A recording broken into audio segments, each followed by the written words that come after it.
काल police station Nanded ग्रामीण येथे एक गोळीबाराची घटना घडली होती। त्याच्यामध्ये अरबाज याच्या उजव्या दंडाला गोळी लागली होती आणि त्यांनी पोलिसांना माहिती दिली की त्याच्यावर फायरिंग करण्यात आली आणि त्यांनी आवेज आणि त्याच्यासोबत अजून असे 7-8 लोकांचे नाव घेतलेले होते की यांनी रात्री 2 वाजता ईदगाहचा जो जुना पूल आहे त्या पुलावर फायरिंग केली आणि मला मारण्याचा प्रयत्न केला अशी तक्रार दिली।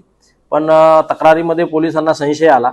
त्यावरून आम्ही ही घटना खरंच घडली का याबाबत आम्ही थोडीशी तपास चक्र फिरवले। त्याच्यामध्ये सीडीआर काढणे, लोकेशन घेणे, इंस्टाग्राम चेक करणे, पूर्ण सोशल मीडियाचा वापर कसा करण्यात आला हे पडताळलं। याच्याशी रिलेटेड असलेले साक्षीदार जे आहेत त्यांना आम्ही तपासले आणि याच्यामधून एक समोर आलं की ही जी घटना आहे हा गोळीबाराचा फक्त फिर्यादीने केलेला बनाव आहे। त्याच्यामध्ये फिर्यादीने जी फिर्याद दिली होती त्याच्यावरून जो गुन्हा दाखल झाला होता तर याच्यामध्ये फिर्यादी स्वतःच आरोपी बनलेला आहे। एकंदरीत तपासावरून असं निष्पन्न झालं त्याच्यामध्ये की फिर्यादीने स्वतःच आपल्याला गोळी मारून घेतली आणि काही जणांना खुन्नसीपोटी आरोपी बनवायचं, त्यांना फसवायचं या इराद्याने हा पोलीस स्टेशनला तक्रार दिली होती। कारण हा जो फिर्यादी आहे अरबाज याच्यावर पोलीस स्टेशन नांदेड ग्रामीण येथे 5 गुन्हे दाखल आहेत। यापूर्वी पण त्याच्याकडे पिस्टल सापडल्याची डिसेंबरमध्येच गुन्हा दाखल झालेला आहे। तो नेमकाच जेलमधून बेलवर सुटलेला होता।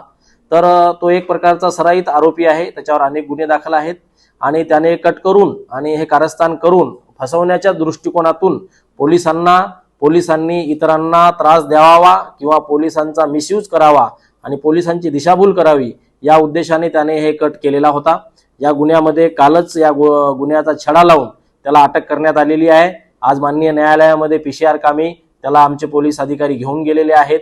यामध्ये डीबी टीमनं अतिशय उत्कृष्टपणे तपास केलेला आहे आणि याच्यामध्ये अशा पद्धतीने जर कोणीही चुकीच्या पद्धतीने तक्रार करत असेल तर असं कुणालाही सोडलं जाणार नाही। कुणाही व्यक्तीला, नागरिकांना अशा पद्धतीने कोणतीही माहिती असेल तर आपण ती माहिती पोलिसांपर्यंत द्यावी। आणि याच्यामध्ये सर्वात महत्त्वाचं म्हणजे या गुन्ह्यामध्ये अरबाजनी जे हे कट रचला याच्यामध्ये त्याला कुणी सामील होतं, याला कुणी मदत केली, याच्या मागे अजून कोण आहे, याचा उद्देश काय आहे हे आम्ही तपासामध्ये निष्पन्न करत आहोत। याच्यामध्ये जो फिर्यादी आहे ज्याने खोटी तक्रार दिली होती पोलीस स्टेशनला अरबाजवर BNS 110, BNS 125, 248, 217 आणि आर्मॅक्ट 325 आणि 27 प्रमाणे त्याच्यावर कारवाई करण्यात आलेली आहे आणि आज रोजी त्याला माननीय न्यायालयामध्ये पीसीआर कामी पुटअप करण्यात आलेले आहे।